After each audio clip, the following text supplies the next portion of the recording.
You know how some car companies try to fix a problem by just throwing a new name on it? Well, Renault actually went a step further. They took the Dacia Bigster, which, let's be honest, had some serious design flaws, and gave it a full makeover. Meet the new Renault Boreal. Now, this crossover isn't coming to North America, but it's still worth talking about. Why? Because it shows what Renault thinks a modern global SUV should look like, and it's finally clean, stylish, and way more refined than what we saw with the Bigster. So, let's break it down. What is the Renault Boreal? This isn't just a badge swap. The Boreal is designed from the ground up for markets like Latin America, the Middle East, and parts of Eastern Europe. Renault says it'll be sold in over 70 countries, and even though it shares bones with the Dacia Bigster, it looks way more upscale. Visually, it's a big step up. Renault cleaned up the front with a body color mesh grille and compartment-style lighting that actually looks premium.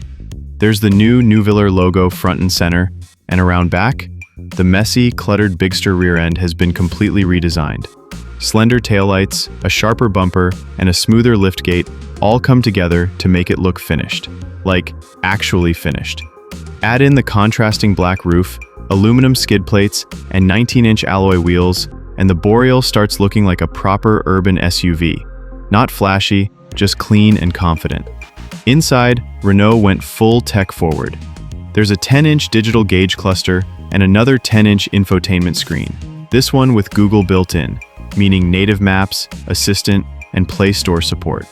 You've also got a 48-color ambient lighting system, laser-etched trim accents, two-tone seats in blue or cool gray with contrast stitching, and a trunk that opens up to over 62 cubic feet when the rear seats are down. That's a lot of room, especially for something not meant to be a full-size SUV. It also checks all the boxes for modern comfort: power front seats, dual-zone climate, wireless phone charging, and even a refrigerated center console. And topping it off, a 10-speaker Harman Kardon sound system. Not bad. This thing comes loaded. Renault claims the Boreal has up to 24 driver assistance systems, including adaptive cruise with lane centering, emergency braking, blind spot warning, rear cross-traffic alert, safe exit alerts, and hands-free parking.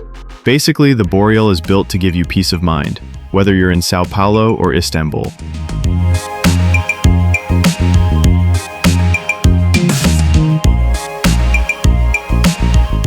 At launch, it's running a 1.3-liter turbocharged engine paired to a 6-speed dual-clutch transmission.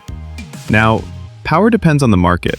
In Brazil, 154 horsepower on gas, or 161 horsepower with flex fuel.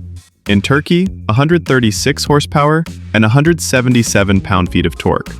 The fastest version does 0 to 62 miles per hour in 9.3 seconds. Not blazing fast, but solid for the segment. And Renault says there'll be more powertrain options coming depending on the region, so this is just the starting point. Production is split between Brazil and Turkey. The Brazilian plant will serve 17 Latin American countries, while the Turkish facility covers 54 other markets. That includes Eastern Europe, North Africa, and the Middle East.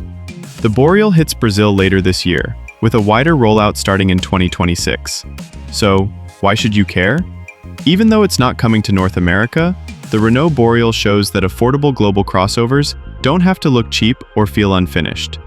Renault took something that was just okay and made it polished, well-equipped, and actually desirable. Other automakers should be paying attention. If you found this breakdown helpful, don't forget to like the video and subscribe for more clean takes on global cars and tech. See you in the next one.